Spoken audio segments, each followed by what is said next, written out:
Law of attraction is fast. It's quick. Yeah. It's super quick because I was doing really good. I was meditating every day, just like you said. Meditated every day for a month. And then I woke up a week prior to coming here and I followed an impulse from my source and we had the most glorious day. And we just reveled for like 5 hours, just milked every impulse for 5 hours. And it was beautiful because I had built up resistance on a subject that was really important to me and I couldn't wiggle it loose. So I did what you said. I got off the subject and I leaned into any and everything that was not related to that cheered me up.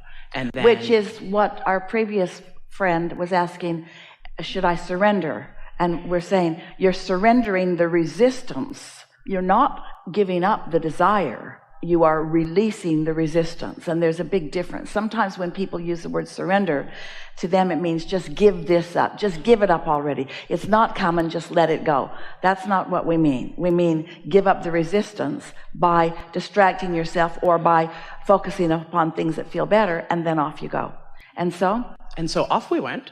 And my satisfaction for 3 or 4 days has been building because I was coming here and it's my first time here and you've been instrumental in helping me get here and it was very exciting for both of us. And so I was so excited.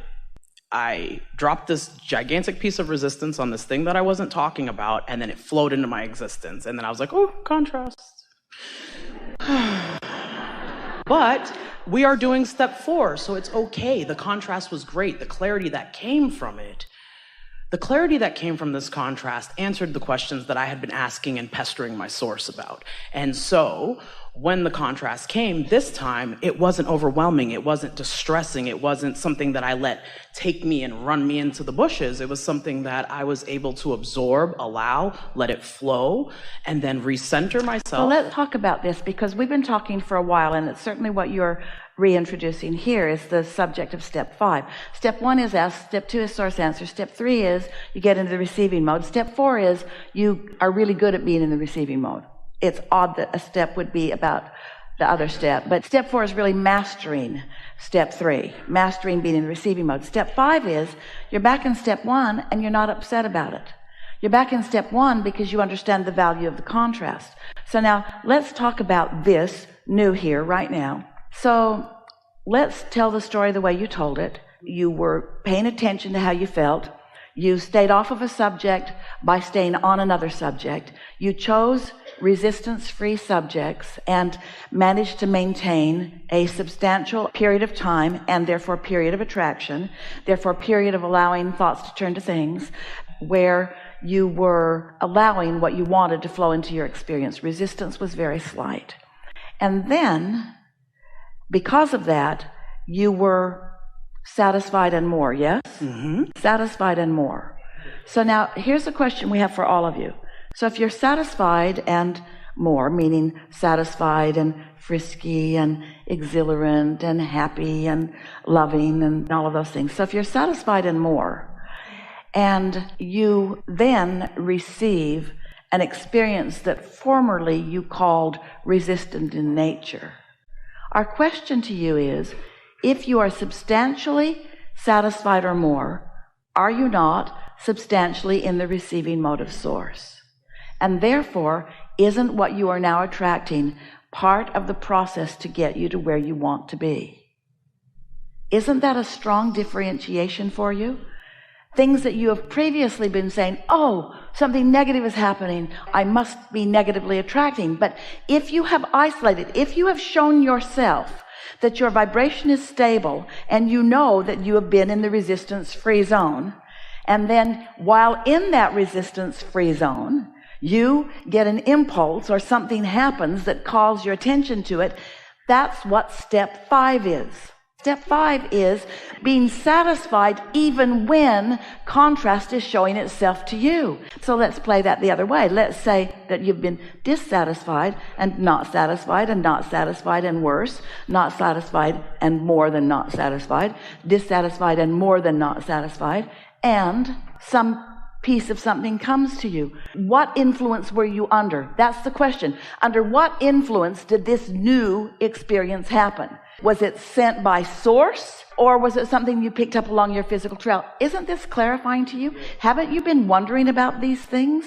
Because we watched you. Every time you feel a little bit of negative emotion, you go, you try to suck it back, try to suck it back before law of attraction gets hold of it. And then you get into self-condemnation. Oh, I thought I was doing better than this. And if I were really a deliberate creation, then this wouldn't have happened. Instead of acknowledging that there's no one judging you but you. We don't care. You were born to have step 1 moments, and we exist to carry your step 2 moments. And you were born to have step 3 moments, and understanding whether you're in step 1 or step 3 is all that really matters. And when you master knowing which one you're in, then you're in step 5. You're not running and hiding. Esther didn't break down in tears when the car rolled into her car. Oh, you have no idea what this means. This means that I'm not attracting in the way that I really should, and I teach this stuff.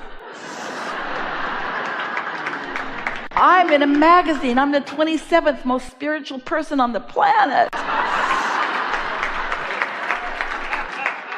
This should not have happened to me. I'm going to have to go home and meditate now. Things are not going well for me. None of that. She just laughed at it because that's how important it was or wasn't. The situation that happened to me was very important, but when it presented itself to me, I cried, but it was a releasing of resistance because I felt that. I felt the momentum that I had been getting off of that was negative. I had felt it building, so I was like, all right, just put that in the corner, let's get off that. And then I just felt it subside. Well, it's that releasing of resistance. It's the best. This is going to sound odd coming from someone who offers so many words, but you talk too much about too much. I agree. And you psychoanalyze yourself and everyone else far too much. And you make big hairy deals out of things that just aren't that important. Really, how much do you stand around and talk with each other about that gravity thing? You know? That gravity thing is so steady and so prevalent. It's pervasive in my experience. It's just pervasive, and it seems to affect everything about my day. And everyone else's too. You're not standing in corners discussing that law. You accept it as law. You understand its reaction to you and your reaction to it. And that's about it. Not one of you understands electricity. None of you do. None of you do. You're switch flippers. You're switch flippers, and that's a good thing. Knob turners and button pokers. That's the extent. Do that and that happens. And really, we would like you to not get too philosophical about each and every emotion you have all day long.